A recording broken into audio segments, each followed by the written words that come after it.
안녕하세요. 반갑습니다. 과학과 홍희진입니다. 전국에 계시는 수험생 여러분들. 자, 여러분들 이번 시간부터 이제 저랑 함께요. 총정리 시작을 해보도록 하겠습니다. 자, 저랑요, 이제 전에 기본 강의를 함께 하셨던 분들도 계실 것이고요. 아니면 이제 처음 만나 뵙는 분들도 계실 것 같은데요. 총정리는 말 그대로 중요한 부분만, 이제 핵심적인 부분만 간단하게 시험에 잘 나오는 부분들 여러분들께 정리해드리는 시간입니다.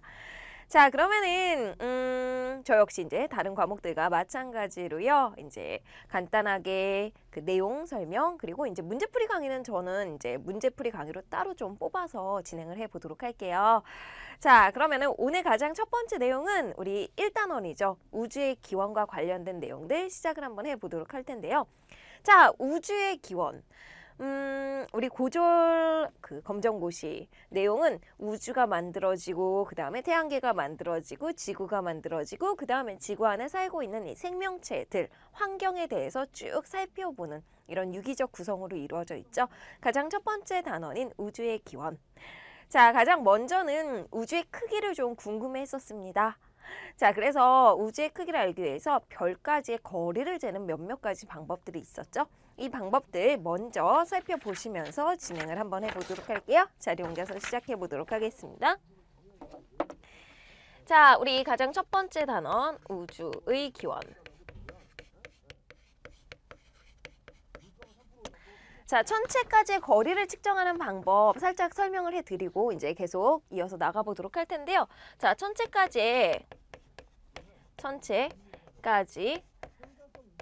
거리를 측정하는 방법은요. 총 4가지가 있었죠. 자, 가장 첫 번째가요. 연주시차. 연주시차라는 것은요. 지구와 공전하기 때문에 우리가 이제 별을 보는 각도의 차이가 생기죠. 그 각도의 차이의 2분의 1이 바로 연주시차가 되는데요. 연주시차가 작으면 작을수록 먼 별에 해당을 하게 됩니다. 그런데 비교적 가까운 별들만 우리가 관측을 할 수 있는 방법이 연주시차 되겠고요. 자, 두 번째 방법은 무엇이냐면요. 그 별의 밝기를 확인을 했었죠. 별의 등급. 자, 별의 등급에는 겉보기 등급도 있었고요. 자, 그리고 절대 등급도 있었습니다. 겉보기 등급이랑 절대 등급의 차이는 겉보기 등급은 정말 눈 그대로 눈에 보이는 그 거류와는 무관하게 밝기를 뜻하는 것이고요. 반면에 절대 등급은 32.6 광년이라는 10파색 위치에 있다라는 가정하에 그 밝기를 측정한 것이죠. 이 두 가지를 비교하면은요. 10파색보다 멀리 있는 별인지 가까이 있는 별인지 혹은 10파색이 위치한 별인지 우리가 살필 수 있었습니다. 자, 그리고 이제 세 번째 방법이 뭐냐면은요. 세페이드 변광성이었었죠. 세페이드 변광성. 변광성이라는 것은 일정한 주기를 가지고 밝았다 어두워졌다가 반복적으로 나타나는 이런 별들을 이제 우리가 변광성이라고 이야기를 했었는데요. 자, 그때 그 주기를 알게 되면은 무엇을 알 수 있냐? 절대 등급을 알 수 있었습니다. 자, 그리고 세페이드 변광성을 가지고 우리가 별의 그 천체까지의 거리를 측정할 때 실제 관측해야 되는 것은 밝기 주기와 그리고 겉보기 등급은 실제로 관측을 해야 되는 것이고요. 이때 주기를 통해서 무엇을 알 수 있다? 절대 등급을 확인해낼 수 있어요. 그래서 절대 등급과 겉보기 등급을 비교해서 별까지, 천체까지의 거리를 측정하는 방법이었습니다. 자, 네 번째 방법이 무엇이었습니까? 그렇죠. 허블 법칙 되겠습니다. 허블 법칙. 이 허블 법칙을 통해서 별까지의 그 거리를 측정을 하게 되었죠. 천체까지의 거리 측정 방법들이었습니다. 그 중에서 사실 가장 초점을 맞춰서 여러분들이 공부를 하셔야 되는 부분은 어떤 부분이냐? 바로 허블 법칙이에요. 자, 허블 법칙 굉장히 중요하고요. 이 허블 법칙을 설명하기 위해서 선 스펙트럼이라든지 도플러 효과 등등이 나오고 있었죠. 자, 그렇다면은 지금부터 허블 법칙과 관련된 허블 법칙을 설명하기 위해서 선 스펙트럼, 자, 그리고 도플러 효과 넘어가서 시작을 한번 해보죠. 자, 천체까지의 거리 측정하는 4가지 방법 잊지 말고 정리해 보시고요. 이제 가장 첫 번째 나온 얘기가 뭐냐면은 선 스펙트럼이죠.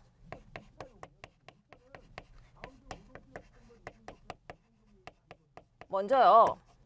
연속 스펙트럼이라는 게 있었어요. 이것은 백색광과 같은 햇빛과 같은 이런 빛을 나누었을 때, 분광기를 이용해서 나누었을 때 정말 파장이 연속적으로, 그러니까 색깔이 쫙 연속적으로 나타나는 것을 이제 우리가 연속 스펙트럼이라고 얘기를 하죠. 연속 스펙트럼. 자, 그리고 두 번째는요, 흡수 스펙트럼도 있습니다. 흡수 스펙트럼 같은 경우에 이제 별빛 같은 경우에 흡수 스펙트럼인데요. 연속 스펙트럼 쫙 있는데 그 중간중간이 검게 보이는 것. 이런 것들이 이제 우리가 흡수 스펙트럼이라고 얘기를 하고요. 자, 마지막은 방출 스펙트럼도 있습니다. 뭐 수소 원자의 스펙트럼 같은 것들은 대표적인 방출 스펙트럼인데요. 이것은 일부 부분만 빛을 발하는 일정한 파장의 에너지만 내어놓는 스펙트럼을 이제 우리가 방출 스펙트럼이라고 이야기를 하죠. 스펙트럼의 종류 요거 좀 놓치지 말고요. 꼭 확인을 해보시기 바라겠습니다. 우리 교재에는 그 스펙트럼의 그림까지 함께 나와 있으니까요. 참고하셔서 구분할 줄 아셔야 되겠습니다. 자, 그렇다면 이제 도플러 효과. 도플러 효과는요. 이 흡수 스펙트럼을 이용해서 우리가 살필 수 있는데요. 도플러 효과는 사실은 소리도 마찬가지고요. 소리도 그렇고 빛도 마찬가지고요. 멀어지면 멀어질수록 파장이 길어진다라는 게 핵심 포인트였죠. 자, 도플러 효과는 소리든 빛이든 마찬가지예요. 자, 관측자, 이 지금 관측자요. 이 관측자, 뭐 소리를 듣는 사람 아니면 눈으로 보는 사람을 기준으로 해서요. 이 사람을 기준으로 해서 멀어지면 멀어질수록 결국에는 파장이 증가하게 될 것이고요. 자, 반면에 가까워 올 때는 파장이 감소한다라는 것이 핵심 포인트였죠. 그래서 멀어지게 되면은 낮은 소리가 들리게 되는 것이고요. 소리라면은 가까워지면 높은 소리가 들리게 되고요. 빛이라고 생각을 해보도록 할게요. 빛, 별빛이라고 생각을 해보면, 빛이라고 생각해보면 멀어지면 멀어질수록 파장의 길이가 길어지기 때문에 빛이라고 가정을 했을 때, 빛이라고 생각을 했을 때 점점 파장이 길어지는 쪽, 즉 적색에 가까운 쪽으로 이 스펙트럼이 움직이게 될 거예요. 자, 그래서 파장이 길어지는 적색 편의가 발생을 하게 될 것이고요. 반면에 파장이 짧아지는 것, 즉 가까이 오게 되면, 자, 파장이 점점 짧아지면서 무슨 편의? 청색 편의가 발생을 하게 돼요. 근데 실제로 우리 별빛을 쫙 살펴봤어요. 밖에 있는 별빛들을, 우주에 있는 별빛들을 쫙 살펴봤더니 이 별빛들은 모두 다 청색 편의가 아니라 적색 편의를 이루고 있더라고요. 청색 편의가 아니라 적색 편의를 이루고 있다? 뭐 하고 있다라는 거예요. 별들은 우리 지구와 가까워지고 있는 게 아니라 모든 별들은 지구와 멀어지고 있다라는 것입니다.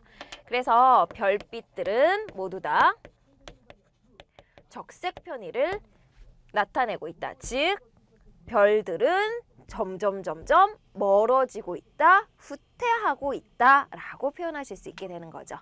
자, 이것이 바로 이제 도플러 효과가 되겠고요. 이제 이것을 이용해서 이제 허블 법칙을 좀 살펴보도록 하겠는데요. 조금만 더 가보면 우리 지구에서 이제 여기가 지구예요. 지구에서 측정하는데 가까운 별이 있고요. 천체가 있고 먼 별이 있겠죠. 얘네 둘 다 무엇을 하냐면 둘 다 적색 편의가 이제 일어나요. 관측이 됩니다. 무슨 얘기예요? 점점 이제 멀어지고 있다라는 거예요. 근데 가까운 별들은 상대적으로 느리게 일어나요. 적색 편의가. 자, 그런데 먼 별은 어떠냐면요. 적색 편의가 빠르게 일어난다라는 거예요. 적색 편의 속도가. 즉, 거리가 멀수록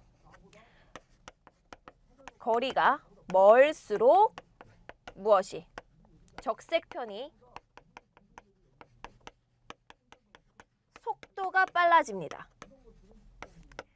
즉, 다시 얘기해서 후퇴하는 정도가 빨라진다라는 거예요. 그래서 후퇴 속도가 빨라진다라고 생각을 해보셔야 되는 거예요.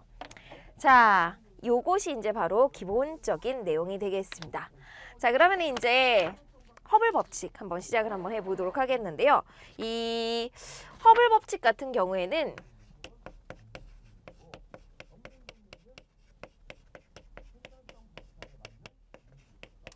조금 전에 다 말씀을 드렸어요. 은하의 후퇴 속도, 이 후퇴 속도는 무엇과 관련이 되어 있다? 거리와 관련이 되어 있다라고 하는 거예요. 거리가 멀면 멀수록 그 후퇴 속도는 증가하고 있더라고요. 그래서 거리와 후퇴 속도와의 그 관계를 살펴보았더니요. 거리가 멀면 멀수록 후퇴 속도는 점점 증가하더라. 자, 그런데 이것이요. 대략적으로 이렇게 비례관계 그래프를 나타내고 있더라고요. 자, 이것이 바로 무엇이냐면 허블 상수가 되겠습니다. 자, 허블 상수는 이제 우리가 h라고 표현을 하게 될 것이고요. 후퇴 속도 v는 어떻게 나타낼 수 있냐? h 곱하기 그때 거리인 r로 계산을 해내실 수 있겠고요. 요때 중요한 내용이요. 요 허블 상수인데요. 요 허블 상수는 측정한 값이고 허블 상수가 크면 클수록 점점 후퇴 속도는 빨라지게 되겠죠. 반면에 허블 상수가 줄어들면 줄어들수록 후퇴 속도는 느려지게 되는 것입니다. 이게 이제 바로 허블 법칙의 가장 중요한 내용이 되겠습니다. 기울기가 크면 클수록 우주의 팽창 속도는 빠르다. 예를 들어 보도록 할게요. A라는 게 있고 B라는 게 있으면요. 둘 중에 팽창 속도가 빠른 것은 누굴까요? 그렇죠. 노란색인 A가 될 것이고요. 그 이유는 허블 상수가 크기 때문입니다. 요걸 좀 정리 한번 해드리고 가보도록 할게요. 자, 은하의 후퇴 속도는요. 무엇과 비례하게 된다? 거리와 비례하게 된다. 즉, 먼 거리에 있을수록 빠르다라는 거 기억해 두시고 허블 상수가 h죠. 자, 크면 클수록 후퇴 속도는 빨라지게 되겠습니다.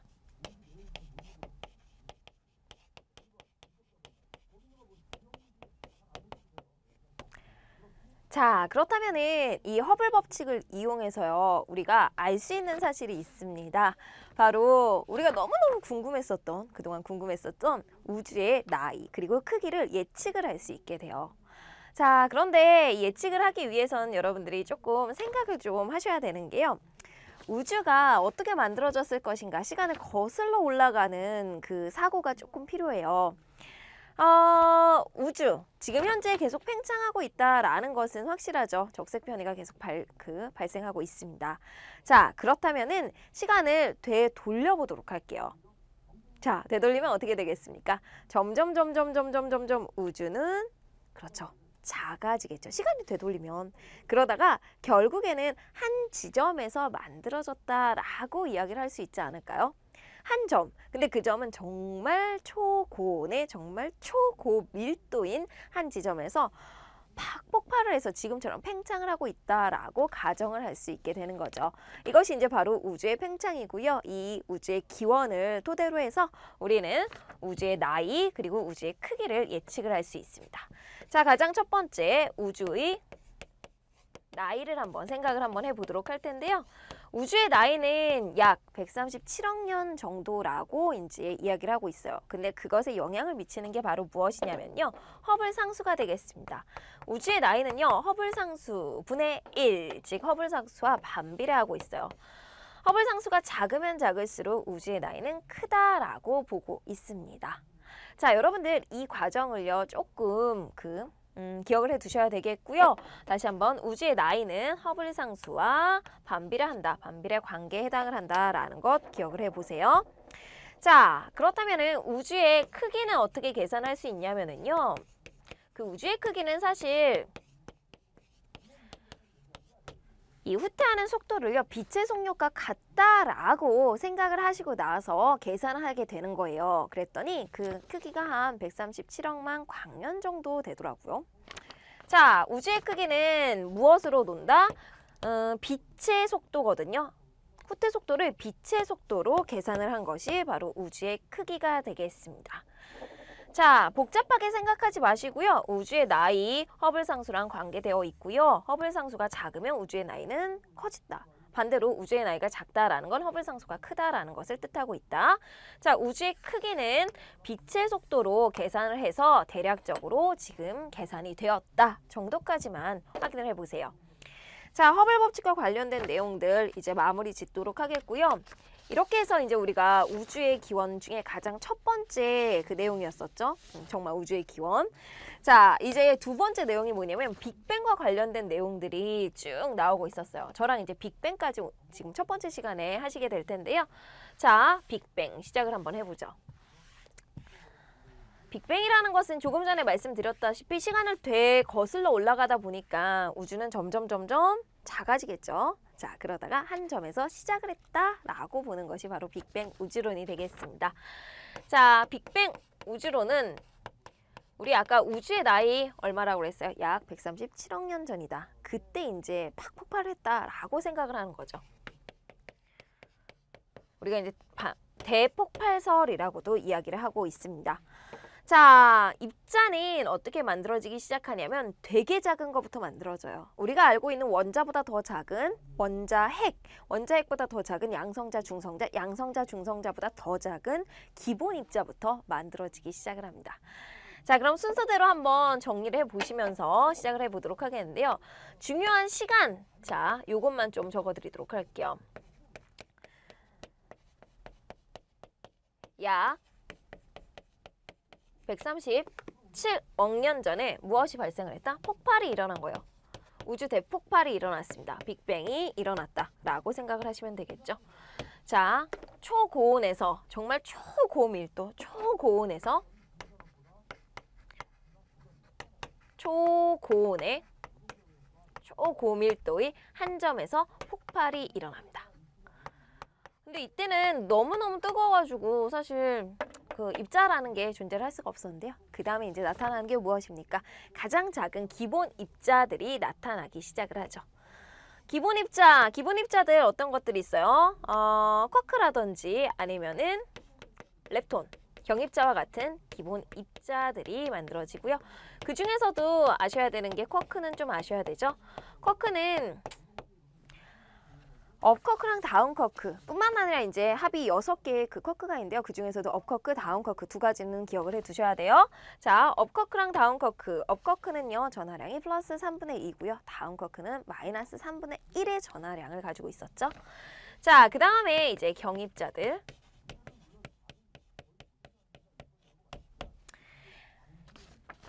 이런 쿼크랑 경입자들이 만들어진 후에 쿼크들이 이제 모이기 시작을 하죠. 그래서 무엇을 형성합니까? 양성자랑 중성자를 형성을 하게 돼요. 자, 양성자 그리고 중성자를 만들게 되겠습니다. 양성자 같은 경우에는 업쿼크 몇 개, 2개에다가 다운쿼크 하나가 합쳐져서 만들어지고요. 중성자는 업쿼크는 하나 플러스 다운쿼크는 2개. 자, 그렇다면 그 합이 양성자는 전체 전하량이 플러스 1이 될 것이고요. 자, 중성자 같은 경우엔 제로의 중성자를 형성할 수 있게 되는 거죠. 자, 그 다음 이제 무엇을 만들기 시작을 합니까? 원자핵들을 만들기 시작을 하는데요. 원자핵을 만들 때 그 덩치 큰 원자핵들은 아직 만들지 못하고요. 양성자 하나 그리고 그 중성자 하나 합쳐서 중수소라든지 중수소의 원자핵, 자, 그리고 거기다 이제 추가가 되면서 헬륨의 원자핵과 같은 작은 원자핵들이 만들어지기 시작을 합니다.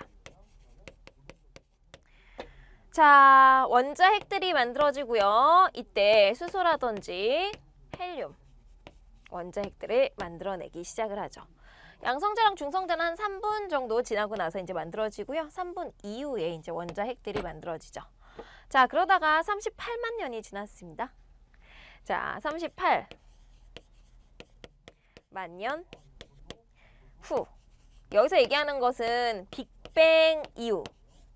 이 빅뱅이 발생한 이 이후에 38만 년 후를 이야기를 하게 되는 것이고요. 그럼 그때 무엇이 만들어지게 됐냐? 바로 드디어 원자가 만들어지기 시작을 해요. 자, 이때 원자를 형성을 하게 될 것이고요. 원자를 형성하면서 사방팔방으로 빛을 방출을 하게 될 것이에요. 자, 그리고 그때 온도는 한 3000 켈빈 정도의 온도를 가지고 있게 됩니다. 그 다음에 이제 시간이 지나면은 결국에 이제 현재까지 쭉 오게 되는데요. 현재까지 오면서 어떤 일들이 일어나냐면 조금 더 무거운 원소들도 만들어지고요. 별도 만들어질 것이고요. 은하도 만들어질 것이고요. 자, 이렇게 여러 가지 우주를 구성하는 물질들을 형성을 하게 돼요. 자, 이와 같은 과정이 바로 빅뱅 우주론의 과정이 되겠고요. 중요한 부분 짚어드리자면 입자를 만들어내는 그 과정을 살피시면 되는데 정말 작은 것부터 시작하시면 돼요. 가장 작은 기본 입자, 쿼크나 경입자. 그 중에서도 쿼크는 꼭 기억을 해두시면 좋겠고요. 쿼크는 자, 업 쿼크, 다운 쿼크 두 가지 정리해 보세요. 자, 그 다음에 이제 3분 정도 시간이 지나면요. 양성자랑 중성자를 만들게 되고요. 그 다음에 이제 무엇을? 원자핵을 만드는데요. 수소와 헬륨의 원자핵들을 만들어내게 되겠습니다. 자, 빅뱅이 일어난 지, 발생한 지 38만 년이 지나고 나면은요. 이제 드디어 원자가 만들어지기 시작을 하고요. 그때 사방팔방으로 무엇을? 빛을 내보내게 될 것입니다. 지금까지는 불투명한, 지금 38만 년, 원자가 만들어지기 전까지는요. 불투명한 우주였어요. 그러니까 빛이 제대로 나가질 못했어요. 자, 그런데 이제 38만 년 후, 즉 원자가 만들어짐과 함께 우주는 투명한 우주로 바뀌게 됩니다. 지금까지는 불투명한 우주였고요.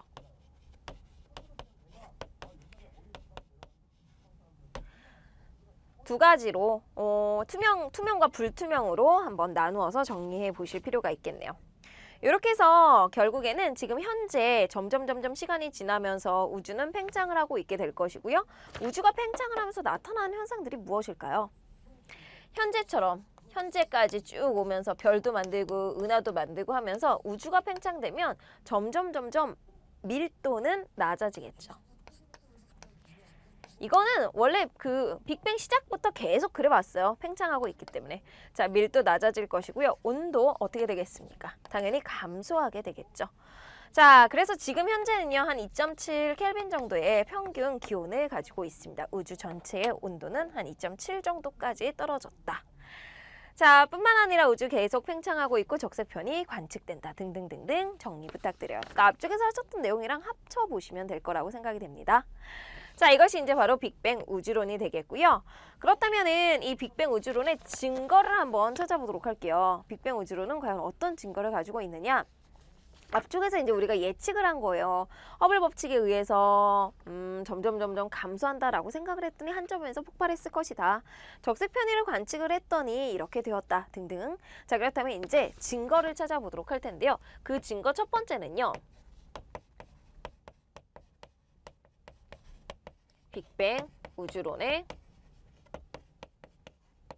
증거 1은 바로 수소와 헬륨입니다. 이 수소와 헬륨, 빅뱅 우주론에 의하면 양성자랑 중성자가 몇 대 몇의 비율로 만들어졌냐면은 7대1 정도의 비율로 만들어졌어요. 자, 이 7대1의 양성자와 중성자를 합쳐서 수소와 헬륨을 만들었습니다. 자, 그랬더니 수소와 헬륨이 몇 대 몇을 만들 수 있냐면요. 수소 12개에다가 헬륨 하나를 만들 수 있더라고요. 자, 간단하게 좀 정리하시면서 가보도록 할게요. 빅뱅 우주론에 의하면 양성자와 중성자의 비가 몇 대 몇? 7대1. 이거 이제 숫자의 비예요. 수. 그럼 이것을 통해서 만들 수 있는 수소와 헬륨의 비는요. 몇 대 몇이냐면 12대 1이 되겠습니다. 근데 이거는 뭐냐면은 개수예요, 개수. 수소 몇 개, 12개에다 헬륨 하나 만들 수 있다. 자, 이것을 통해서 질량의 비를 한번 살펴보도록 할게요. 지금까지는 빅뱅 그 우주론에 의해서 쭉 진행이 되고 있는 거예요. 질량비는 수소와 헬륨의 질량비가 약 3대 1 정도 되면 돼요. 왜냐면 헬륨은 양성자 2개랑 중성자 2개랑 합쳐서 수소보다 상대적으로 무겁거든요. 반면에 지금 앞쪽에서 나오는 수소는요. 정말 양성자 하나만 딱 가지고 있는 이 수소예요. 그래서 그 질량의 비는 약 3대 1이 될 것이다. 예측을 한 거죠. 여기까지가. 실제로 이제 관측을 했어요. 우주에서 쫙 살펴봤습니다. 실제로 관측을 한 결과 헬륨의 전체 질량비가요. 약 한 25%? 22에서 한 25% 정도 차지하고 있더라고요. 자, 지금 전체가 1로 보았을 때 헬륨이 약 25% 정도 차지했다.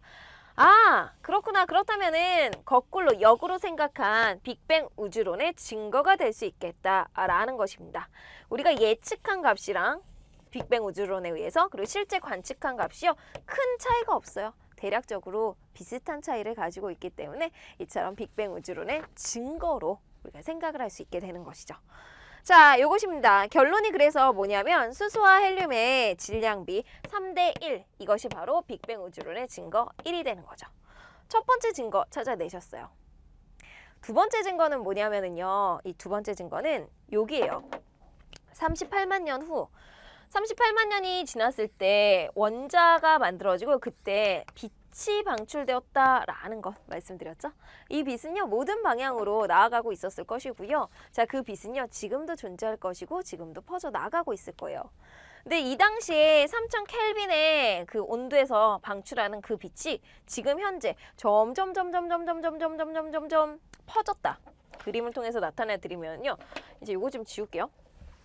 우주론 1은 지우고 이제 증거 2로 넘어가 보도록 하겠습니다.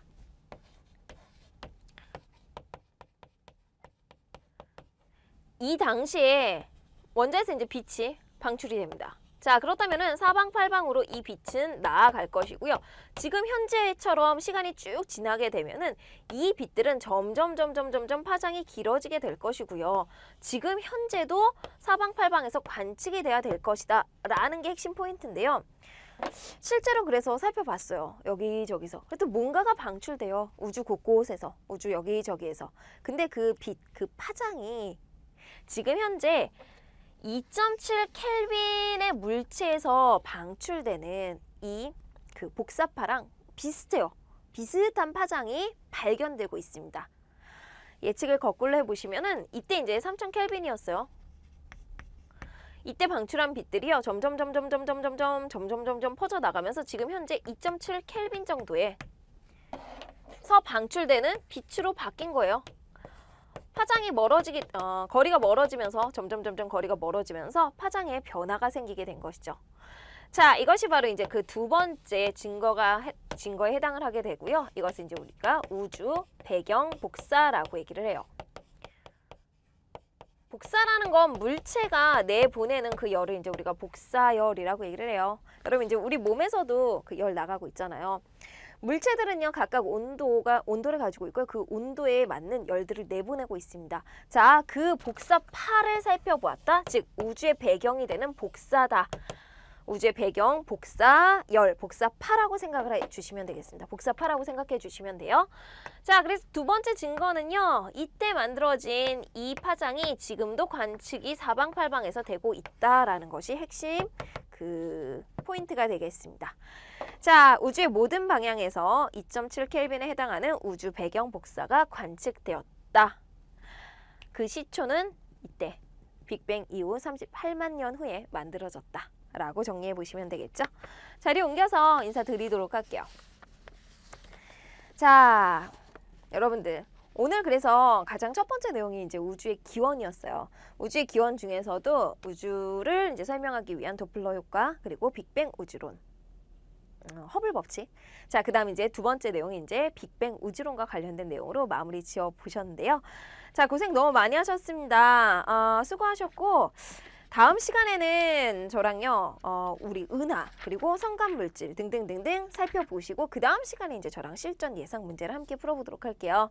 여러분들이 이제 다시 한번 되짚는 공부하신다라는 생각으로요. 다시 한번 확실하게 익혀보시고 와주시면 좋겠습니다.